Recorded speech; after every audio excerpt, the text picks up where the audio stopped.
오늘은 우리 어떻게 전하십니까? 라는 제목을 가지고 오늘 말씀 듣도록 하겠습니다.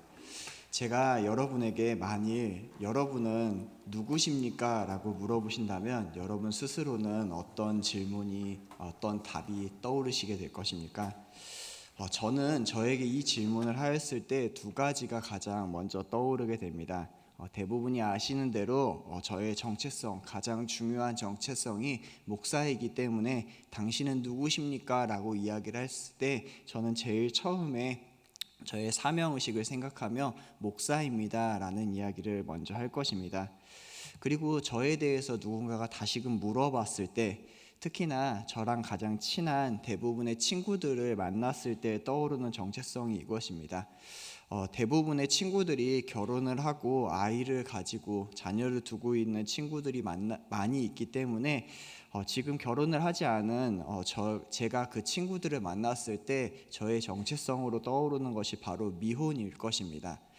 이 두 가지가 합쳐져서 저는 미혼 목사라고 하는 타이틀이 저의 정체성이라고 이야기를 할 수 있습니다. 그러다 보니까 얼마 전에 제가 소개팅을 받게 되었습니다. 네, 이 소개팅이 들어오게 되었는데 나이가 아주 많으신 분께서 갑자기 저의 양력을 물어보시게 돼서 이 어르신께서 갑자기 양력을 가지시고 가셔서 전화를 하시는 바람에 소개팅에 급하게 나가게 되었습니다. 소개팅에 나가게 됐는데 문제가 무엇이었냐면 처음부터 앞에 있었던 자매랑 대화가 잘 되지 않았던 게 이 소개팅의 이야기였습니다. 마치 저에 대해서도 전혀 모르는 것 같고 교회에 대해서도 하나도 모르는 것 같고 이 대화가 너무나 어렵고 잘 되지 않아서 한참을 고민하다가 혹시 몰라서 이 자매분한테 질문을 해보았습니다. 혹시 저의 직업에 대해서 들어보신 적 있으십니까? 라고 이야기해봤더니 이 사람께서 못 들어보셨다라고 이야기하는 겁니다. 그래서 제가 저는 목사입니다 라고 했더니 이 자매분의 눈에서 정말 지진이 나는 것처럼 눈이 막 돌아가는 것을 보게 되었습니다. 정말 놀랐던 것은 알고 봤더니 이 자매분이 불교이시더라고요. 네, 소개팅 주선하시는 분도 사실은 나이가 굉장히 많으시고 교회를 다니시지 않은 분인데 그냥 제가 보기 좋아서 제 양력을 가지고 이렇게 소개팅을 주관해 주신 겁니다. 어찌 보면 이분이 믿는 분이 아니어서 이런 대참사가 일어난 것 같았는데 어쨌든 사람이 좋고 이런 나쁘고를 떠나서 이 소개팅은 잘 될 것 같지 않았습니다. 그래서 금방 일어나려고 했는데 이 자매분께서 교회에 대해서 궁금했던 것이 있었나 봅니다. 자기 옆집에 사는 사람이 이러이러한 종교를 갖고 있는데 이거에 대해서 아느냐라고 이야기를 했습니다. 옆집에 사는 분이 하나님의 교회라고 하는 교회를 다니는데 이거에 대해서 어떻게 생각하냐라고 해서 물어보게 돼서 갑자기 일어나려고 하다가 저의 첫 번째 정체성인 목사라고 하는 이 정체성 때문에 자리에 앉게 되고 교회에 대해서 다시금 설명을 하게 되었습니다. 어찌되다 보니 소개팅 자리가 전도의 자리로 바뀌게 되었고 저는 열심히 자매에게 대답을 해주고 교회에 대해서 설명하고 전도를 하고 있고 자매는 열심히 식사를 하는 형태로 소개팅이 마무리된 적이 있었습니다. 그런데 제가 전도에 대해서 이야기를 하다 보면 우리가 전도를 제일 처음 할 때 하는 질문이 있습니다. 그것은 사람들에게 당신이 죄인인 것을 아십니까? 라는 질문으로 우리는 전도를 시작할 것입니다. 그 사람이 죄인인 것을 인정해야만 비로소 복음, 예수 그리스도를 우리가 증거할 수 있기 때문일 것입니다. 그렇다면 우리가 성경에서 말하는 인간은 어떻게 정의가 될까요? 성경에서 말하는 인간의 정체성은 바로 여러 가지가 있겠지만 성경 전체를 통해서 가장 확실하게 강조된 인간의 정체성은 죄인일 것입니다. 성경은 모든 사람은 다 죄인이라고 우리에게 이야기를 해주고 있습니다. 그런데 사실 이 죄인이란 말에 우리가 참 많이 오해를 하고 듣는 사람들도 참 많은 오해를 합니다. 전도할 때 당신이 죄인인 것을 아십니까? 라고 질문을 하면 안 될 것 같고 왜냐하면 이 질문이 너무나 피상적이고 듣는 사람도 다 다르게 듣고 또한 질문하는 사람도 다 다르게 질문을 하기 때문에 사람들이 이 질문을 싫어하기 때문입니다. 우선 당신이 죄인인 것을 아십니까? 라고 하는 이 질문을 믿지 않는 사람들은 굉장히 싫어합니다. 아니, 싫어하는 것을 넘어서 굉장히 불쾌하다라고 생각을 합니다. 왜냐하면 이 질문이 마치 질문하는 나는 굉장히 의롭고 당신은 죄인이다라고 하는 것처럼 말하는 것이기 때문에 더더욱이나 그렇습니다. 그런데 전도하는 입장에서는 자신이 의롭다라고 말하는 게 아닌 것을 우리는 이미 알고 있지만, 많은 사람들이 그것에 대해서 생각하기보다는 오히려 당신은 의롭고 나는 잘못됐다라는 생각으로 이것을 많이 받아들이려고 한다는 것입니다. 그러니까 우리는 그리스도의 의 때문에 자신이 죄인이 아니라고 이야기를 하고 싶지만, 처음에 하는 이 질문 때문에 많은 사람들이 마음의 문을 닫아버리고 더 이상 복음에 대해서 듣지 않으려고 하는 것이 우리의 전도의 모습이라는 것입니다. 그래서 우리는 전도를 할 때 당신이 죄인인 것을 아십니까? 라고 하는 이 질문에 대해서 부연 설명을 하기 시작을 합니다. 혹시나 어렸을 때 사탕을 훔쳐먹지는 않으셨습니까? 혹시나 다른 사람을 미워하거나 욕심을 품으신 적이 없습니까? 단 한 번이라도 거짓말을 해보신 적은 없습니까? 라는 이야기를 해서 어떻게든 그 사람이 죄인이라고 인정하게 만들려고 하는 게 우리의 모습이라는 것입니다. 그러니까 우리가 죄인을 이해하게 하면서 죄인을 설명하기 위해서 어떻게 보면 또 다른 왜곡을 허용하며 용납했다라는 것입니다. 죄인이라고 말하면 많은 사람들이 불쾌감과 또한 부담스러워하는 것을 느끼기 때문에 그 부담감을 줄이고, 그 또한 사람이 죄인이라는 것을 쉽게 받을 수 있기 원해서 우리는 죄를 가볍게 다루게 된 것입니다. 사람들은 이것을 큰 문제라고 생각하지 않습니다. 그리고 또한 많은 전도단체들에서 이렇게 하라라고 이야기를 합니다. 그런데 여러분, 이것은 가장 큰 문제입니다. 전도를 쉽게 하려고, 사람들이 큰 부담이나 불쾌감을 가지지 않게 하려고, 죄인이라는 말에 수긍하게 하려고 죄를 가볍게 다룬 것이, 모든 사람이 비슷비슷한 죄인이라는 것을 강조하면서 사람은 누구나 다 죄인이라서 저도 나쁜 짓을 한 적이 있고 당신도 나쁜 짓을 한 적이 있기 때문에, 때로는 우리가 본의 아니게 다른 사람의 마음에 상처도 주고 때론 본의 아니게 죄도 짓기 때문에 우리가 모두 다 죄인입니다 라고 이야기를 하고 있는 우리의 모습이 가장 큰 문제라는 것입니다. 우리는 이렇게 말하고 상대방이 별로 불편함을 느끼지 않고 그냥 죄인이라는 사실을 인정해 주기를 그때부터 기다리고 기대합니다. 그러니까 죄에 대한 깊은 인식이나 절망적인 상태로 그 사람이 너무나 안타까워서 그가 지은 죄에 대해서 이야기를 하기보다는 그가 죄를 지은 적이 있다라는 사실에 동의를 얻어내서 그 다음 말을 하고 싶어 하는데 우리의 전도에 대한 의의가 초점이 맞춰지고 있다라는 것입니다. 이러한 오해와 왜곡은 당신이 죄인인 것을 아십니까? 라고 하는 질문에 우리의 의도를 애매하게 만들어 버렸다라고 생각을 합니다. 모든 사람이 죄인이라고 선언하는 성경의 이야기는 단순히 그 의미가 모든 사람이 나쁜 짓을 조금씩 다 하고 산다라고 하는 상태에 대한 묘사가 아니라는 것입니다. 성경의 선언은 그 죄의 결과로 인간에게 임한 절망적인 결국에 대해서 이야기를 하고 있습니다. 성경은 우리가 죄인이라고 이야기할 때, 그러니까 우리의 죄를 짓는 상태를 이야기하는 것이 아니라 죄에 대한 결국에 대한 결과를 이야기하고자 하여서 우리에게 죄인이라고 이야기를 한다는 것입니다. 다시 말하면 죄가 본질적으로 무엇인가를 깊이 인식하여서 오는 절망감, 그 절망감 때문에 내가 어찌해야 되냐를 반문하게 되고, 그래서 이 질문을 한 사람에게 그래서 내가 어떻게 해야만 이 죄인에게서 벗어나게 됩니까? 라고 말하는 그 질문이 다시금 되돌아오게 만드는 것이 모든 사람은 죄인입니다 라고 하는 말의 의도일 것입니다.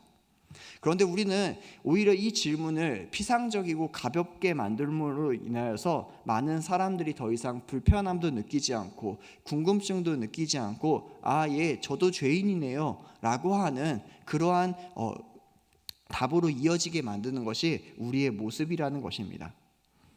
사소하고 해가 없어 보이는 거짓말이나 약간이라도 불순함이 섞여 있는 마음을 포함해서 아주 작은 죄라도 하나님의 거룩하심 앞에는 절대 용납되지 않아서 모두가 지옥에 갈 수밖에 없다는 것을 말하는 것이 성경이 말하는 바가 아니라는 것입니다. 성경에서는 모든 사람이 죄를 범하였다라고 말하였을 때는 분명한 의도를 가지고 죄에 있는 상태를 묘사하려는 것이 아니라 인간의 절망적인 결국에 대한 선언을 분명하게 하고 있습니다. 그러니까 하나님의 거룩하심 앞에 인간은 죄를 드러낼 수밖에 없고 하나님은 작은 것조차도 용납할 수 없는 분이기 때문에 인간은 죽을 수밖에 없다라는 말은 틀림없는 사실일 것입니다. 하지만 전도를 할 때 이렇게 설명하는 것이 과연 적절한가는 우리가 의문을 가져야 된다는 것입니다. 사탕을 훔쳐먹는 것, 살인을 한 것과 똑같은 죄라라고 하는 것을 사람들에게 이야기할 때 사람들은 이것에 대해서 의문점을 던지기 시작을 합니다. 나는 이렇게 적은 죄를 지었는데 그 사람은 이렇게 많은 죄를 지었는데 어떻게 나랑 저 사람이 같은 형벌을 받게 됩니까? 또한 나는 늦게 믿었고 저 사람은 일찍 믿었는데 어떻게 나와 저 사람이 같은 형벌에 있게 됩니까? 라는 생각들을 사람들이 하게 되면서 사람들은 모든 죄가 다 같다라는 말을 이해할 수도 수용할 수도 없게 된다는 것입니다. 그러면서 하나님이 공의와 공평의 하나님이라는 것 자체도 믿을 수가 없고 하나님의 공의는 공평하지도 성실하지도 않다라고 하는 것이 바로 믿지 않는 사람들이 가지는 생각이라는 것입니다. 그렇기 때문에 우리는 전도할 때 그냥 이것을 믿고 아멘만 하면 우리는 그 예수 그리스도를 그 사람이 믿었다라고 이야기하며 기도해주고 보내는 것이 우리의 전도 행위라는 것입니다. 그런데 문제는 성경에서 말하는 모든 사람들이 전도의 행위가 이랬냐는 것입니다. 성경에서는 우리가 죄인이라고 말할 때 이것은 그 죄의 현상에 대해서 이야기하는 것이 아니라고 이야기했습니다. 여러분, 그런데 이것에 대해서 오해하지 마시기 바랍니다. 모든 사람이 하나님 앞에서 죄인이 되었기 때문에 죄를 지을 수밖에 없음은 인정하는 것입니다. 아주 사소한 것이라도 하나님의 거룩함 앞에서는 용납이 되지 않는 죄임을 인정해야 됩니다. 하지만 성경에서 우리가 죄인이라고 이야기할 때 그 의도는 결과라고 계속해서 이야기했습니다. 그러니까 우리가 오염된 상태, 죄를 짓고 있는 모습에 대해서 이야기를 하는 것이 아니라 불행스러운 결과, 스스로는 절대 행복해질 수 없다라고 하는 절망적인 결과를 강조하는 것이 바로 죄인이라고 하는 이야기입니다.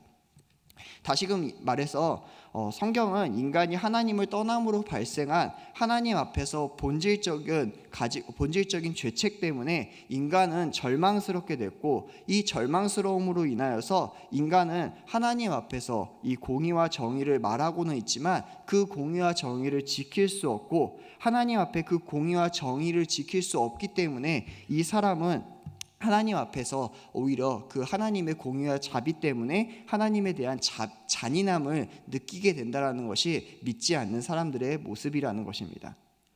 저는 그래서 전도를 할 때 사람들이 조그마한 거짓말을 한 죄 아니면 마음에 다른 사람을 미워한 죄를 강조하기보다는 다른 것을 강조하는 편이 더 낫다라고 생각합니다. 우리가 성경이 말하는 대로 죄에 대해서 이야기하려면 오히려 죽음에 대해서 이야기를 해야 됩니다. 성경은 계속해서 우리에게 죽음에 대해서 이야기를 하고 있습니다.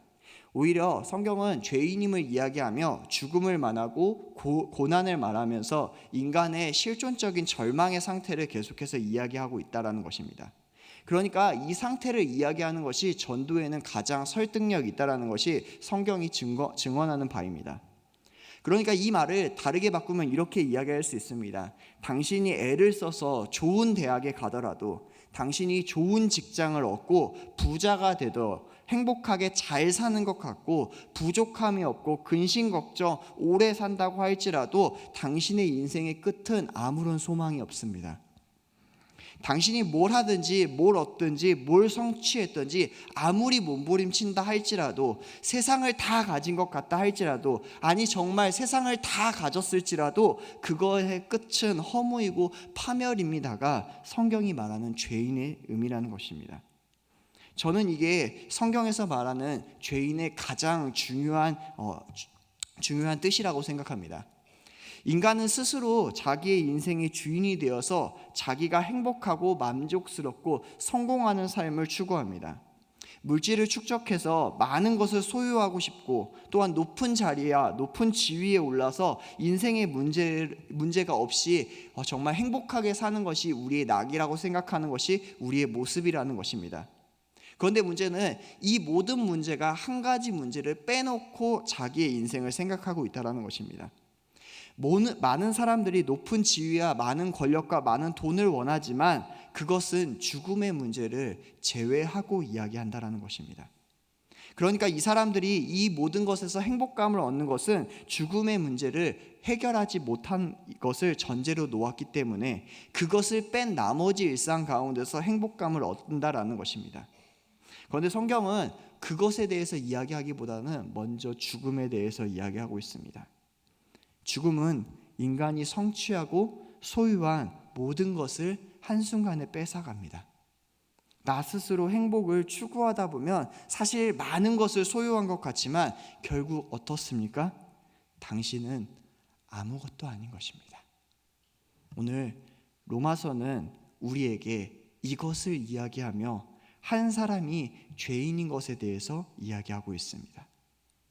오늘 로마서는 한 사람이 죄인인 것을 밝히기 위해서 어떤 것이 나쁜 것이고 어떤 것이 죄인가를 증언하지 않습니다.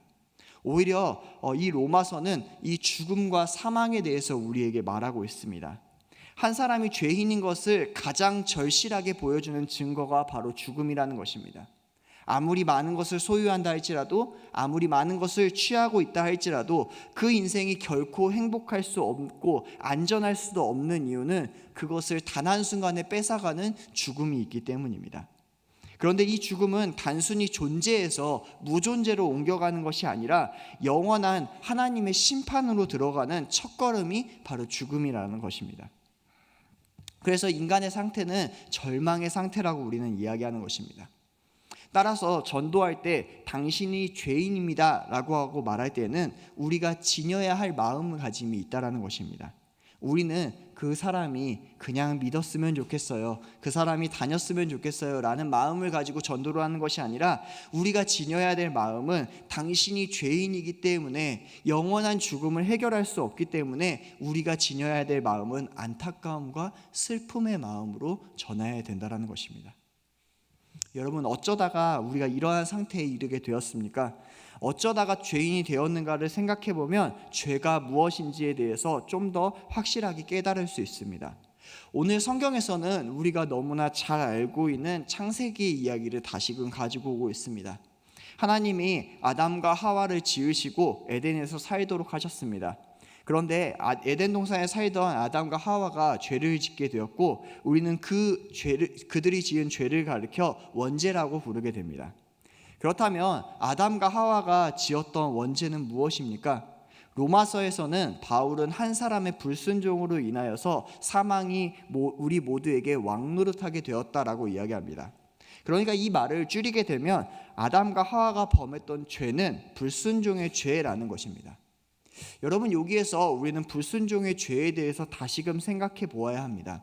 왜냐하면 많은 사람들이 불순종의 죄에 대해서 오해를 가지고 있기 때문입니다. 여러분, 일반적으로 불순종이라고 한다면 우리가 생각하는 것은 이것입니다. 우리가 시키는 대로 하지 않는 것, 이것을 불순종이라고 생각합니다. 그러니까 아담과 하와가 하나님 앞에서 선악과를 따먹은 것은 하나님의 말씀에 불순종을 했기 때문에, 선악과를 따먹어서 하나님의 말씀을 어긴 것 때문에, 그래서 하나님이 진노하셨고 그들을 영원히 벌하시고 그 자손까지도 모두 영원한 하나님의 진노 가운데 있다라고 이야기하는 것이 우리 대부분이 이해하고 있는 바입니다. 그런데 저는 그것이 아니라고 생각합니다. 왜냐하면 하나님이 아담과 하와의 죄가 단순히 하나님의 말씀을 지키지 않은 것이라고 한다면, 하나님이 하지 말라고 했던 것을 했기 때문에 이 사람들이 벌을 받은 것이라면 사실 이건 좀 불공평하다라고 생각하기 때문입니다. 저는 저희 아버지와 좀 많은 간식을 나눠 먹게 됩니다. 특히나 아버지께서 호빵이나 이런 걸 굉장히 좋아하시는데 이런 것을 한 번에 사오실 때 굉장히 많은 양을 사오십니다. 그래서 많은 양을 사오셔서 그것을 항상 이제 전기밥솥에 넣어놓게 되는데, 전기밥솥에 넣어놓으면 여러분 호빵은 빨리 마르게 됩니다. 그럼 어떻게 해야 되는 게 가장 좋겠습니까? 빨리 먹어야 됩니다. 네, 빨리 먹는 게 가장 좋죠. 그러면 아버지께서 본인이 먹으려고 가져다 놓으신 호빵을 누가 가장 많이 먹겠습니까? 호빵을 좋아하는 제가 몰래 하나씩 꺼내 먹게 됩니다. 그런데 한번 생각해 보십시오. 어느 날 아버지께서 찾아오셔서 야, 이거 아빠 거니까 너 이거 절대 먹지 마. 너 이거 먹으면 내 아들 아니라고 이야기할 거야 라고 이야기했는데, 제가 만약에 그 전기밥솥에서 호빵을 몰래 꺼내 먹었다고 한다면, 그리고 그 아버지께서 그것을 보시고 넌 이제부터 앞으로 내 아들이 아니야 라고 하면서 저를 호적에서 파신다면, 여러분은 저의 아버지가 공의롭다라고 정의롭다라고 생각할 수 있습니까? 당연히 아니라고 생각하실 겁니다. 그런데 우리는 이 부분에 대해서는 당연히 아니라고 생각하지만 하나님에 대해서는 그렇게 생각하지 않는다라는 것입니다. 저는 이것을 하나님께 대비해 보았을 때, 만약에 하나님께서 정말 우리가 이해한 대로라고 한다면 하나님은 정말 잔인한 분이시고, 하나님은 정말 우리가 그것을 하나 먹은 것 때문에 분노하시는 하나님, 그리고 또한 그것 때문에 영원한 모든 자녀에게 저주하시는 못된 하나님으로 치부되기 때문입니다. 저는 만약에 하나님이 그런 분이라면 하나님이 너무나 무정하고 잔인한 분이라고 생각이 된다는 것입니다. 하나님의 말씀은 목에 칼이 들어와도 지켜야 하는 현실에서 공의보다는 무자비함이 더 느껴지게 될 것이기 때문입니다. 여러분, 인간에게는 연약함이 있습니다. 맛있어 보이면 먹을 수도 있는 거 아닙니까? 그런데 오늘 성경이 말하는 바는 그러한 바가 아니라는 것입니다. 그렇기 때문에 우리는 이 불순종에 대해서 다시금 생각해 보아야 한다는 것입니다.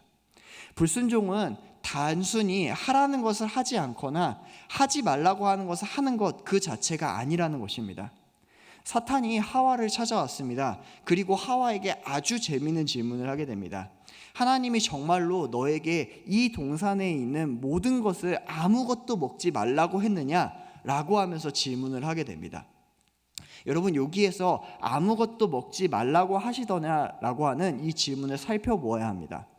하나님은 단 한 번도 그렇게 말하신 적이 없었습니다. 오히려 다 먹어도 좋다라고 이야기를 하였고, 동산 중앙에 있는 선악과만 먹지 말라라고 이야기를 하셨습니다. 그런데 사탄의 유혹은 정말로 하나님께서 이 동산에 있는 아무것도 너희가 먹지 말라라고 하시더냐라고 시작을 합니다. 이것은 정말 간교한 질문입니다. 왜냐하면 하와의 마음을 충분히 자극할 수 있는 질문이었기 때문입니다.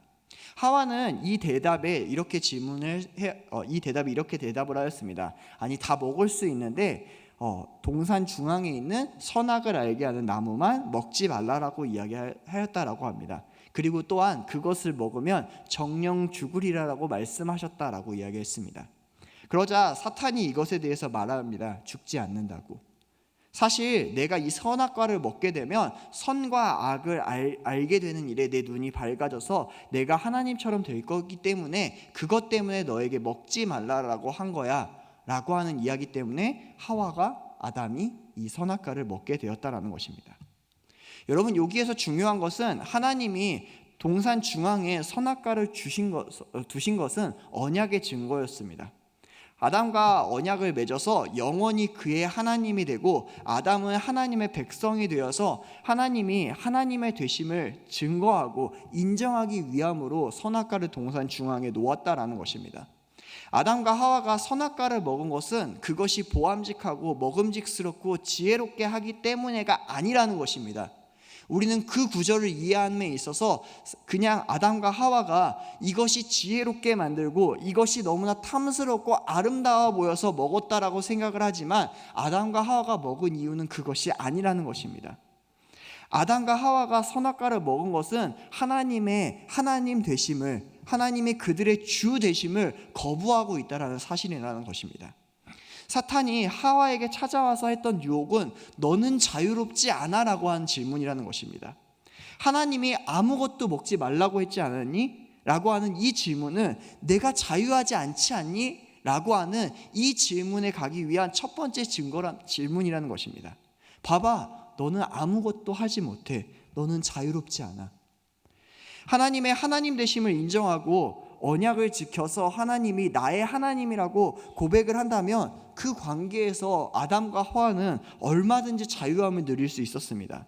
원하는 것은 무엇이든지 할 수 있었습니다. 그런데 하나님은 주님으로 또한 창조주로 인정하는 동안에는 전혀 자유할 수 없다라고 질문한 것이 바로 사단의 질문이라는 것입니다. 인간이 하나님을 하나님으로 인정하고 그 하나님 앞에서 피조된 인간으로서 살아가는 것이 진정한 자유인데, 사탄은 그렇게 하면 사람이 자유롭지 않다라고 끊임없이 하와에게 이야기하고 질문했다라는 것입니다. 결국 아담과 하와는 이 유혹에 넘어가게 됩니다. 이 유혹에 넘어가서 그것에 동의하게 되었습니다. 아담과 하와가 진정으로 원했던 것은 자유가 아닙니다.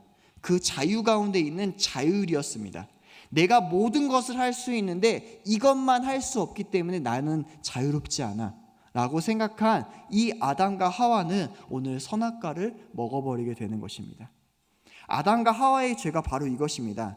아담과 하와의 죄는 단순히 선악과를 먹었다는 것이 아니라 하나님이 아담과 하와를 창조하시고 선악과를 통하여서 언약을 맺으시면서 원하셨던 것은 바로 하나님과의 관계라는 것입니다.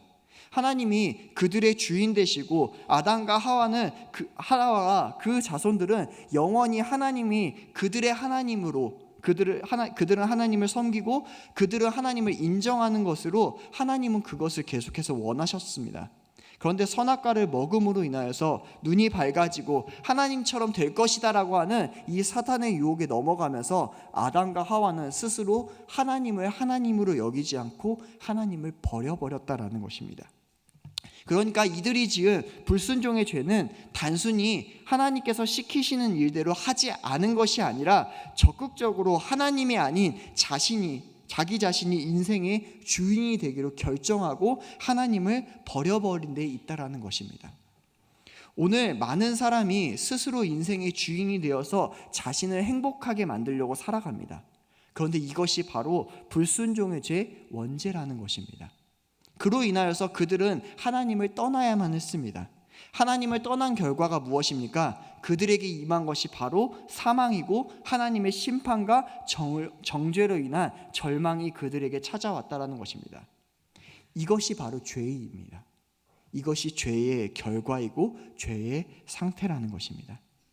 그 이후 모든 인간은 자기의 인생을 정말 행복하게 하기 위해서, 자기 인생의 스스로의 주인이 되기 위해서 열심히 노력하고 행복을 추구하기 위해서 열심히 노력하면서 살아가게 됩니다. 그런데 모든 인간의 결과가 어떻습니까? 죽음입니다. 이것이 바로 죄의 본질이라는 것입니다. 자유가 아닌 자율. 그러니까 궁극적으로 중요한 문제는 내 인생의 주인이 나인가 하나님인가 라고 하는 것이 가장 중요한 의미를 가지고 있다는 것입니다. 모든 인간의 절망적인 상태는 스스로 주인이 되어서 만족스럽고 행복하게 살아가야 하는데, 문제는 우리가 살아가면 갈수록 죽음 앞에서 불행을 경험한다는 것입니다. 우리는 죽음 때문에, 질병 때문에 고통스러워하고 죽음 때문에 슬퍼하고 죽음 때문에 두려워합니다. 창조주를 부인한 책임으로 인하여서 우리는 심판을 맞아야 합니다. 인간이 스스로 주인이 된 채 행복하기 위해서 발버둥치다가 넘어져서 한계를 느껴서 종교를 찾는 사람들이 있습니다. 그래서 사람들은 여러 가지 종교를 찾습니다. 알라를 찾는 사람도 있고요, 붓다를 찾는 사람도 있고요, 예수 그리스도를 찾는 사람들도 있습니다. 그런데 여러분이 누구를 찾는 것과 상관없이 만약에 여러분 스스로가 신앙생활을 하는데 여전히 내가 주인이고 여러분이 하나님이 주인이라는 것을 거부한다면 여러분이 얼마나 종교적이든 상관없이 그것은 불신이라는 것입니다. 누군가 자신을 도와주기 위해서 험난한 인생을 극복하고 성공적으로 살기 위해서 열심히 기도하고 종교적인 생활을 한다 할지라도 그것이 얼마나 종교적이고 심지어 얼마나 기독교적이든 상관없이 여러분 스스로가 주인이라면 그것은 불신이라는 것입니다. 결국 그 인생의 주인은 자기 자신이기 때문에 우리는 전혀 달라진 점이 없습니다. 여러분이 아무리 교회를 오래 다니고 신앙생활을 아무리 오래 하고 아무리 많은 봉사를 한다 할지라도 여러분의 인생의 주인이 여전히 예수 그리스도가 아니고 나 자신이라면 여러분의 종교적인 열심과 상관없이 여러분은 신앙생활이 아무것도 아니라는 것이 성경이 이야기하는 것입니다. 여러분의 인생의 주인이 여러분이라면 여러분의 종교적인 열심은 마치 알라딘의 요술램프의 지니를 찾는 것과 같습니다. 진이 내가 힘드니까 나를 도와줘, 나를 격려해줘, 나의 필요한 것을 채워줘, 그리고 난 후에 빨리 사라져줘. 너의 권리를 주장하거나 도와줬으니까 뭔가의 대가를 요구하지 말고 나에게서 살아가줘. 나를 사랑하셔서 나의 필요를 채우시고 무조건 나를 받아주시고 내가 원하는 것을 이루시는 하나님, 혹시 여러분은 이것을 하나님이라고 생각하시지 않습니까? 여러분의 신앙생활이 이렇다면 여러분은 안타깝게도 복음을 모르시는 것입니다. 본질적으로 죄란 하나님이 우리를 지으셨음에도 불구하고 나의 주인이심에도 불구하고 주권적인 하나님이 그 하나님의 되심을 거부하고 스스로 내 인생의 주인이 되고자 하는 것이 바로 불신이라는 것입니다. 복음은 그래서 그 반대편에 서 있는 것입니다.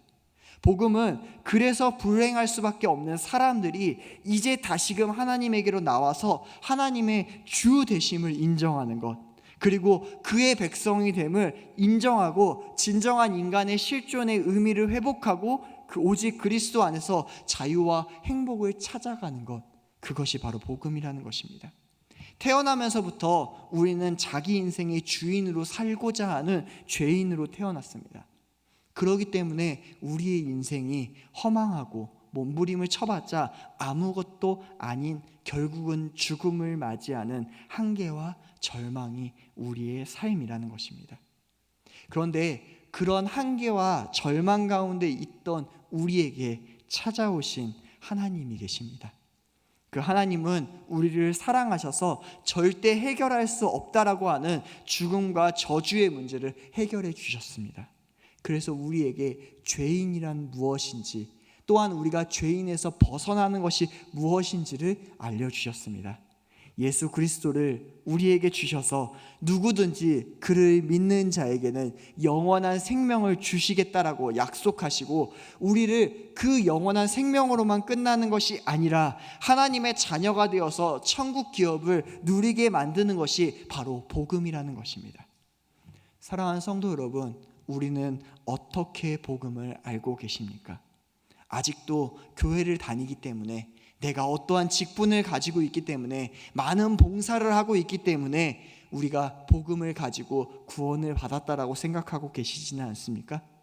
여러분의 봉사와 상관없이, 직분과 상관없이, 연수와 상관없이 아직도 여러분의 인생의 주인이라면 여러분은 불신자라는 것입니다. 여러분은 죄를 어떻게 알고 어떻게 생각하고 계십니까? 너무 많은 사람들이 그리스도의 주인 되심을 놓치고 살아가고 있습니다. 자신의 욕심을 따라 살고 자기 스스로가 인생의 주인이 되려고 합니다. 이것이 바로 복음의 상실입니다. 예수 그리스도께서 나의 주인이라고 하는 이 사실에 대한 고백이 우리에게 있어야 한다는 것입니다.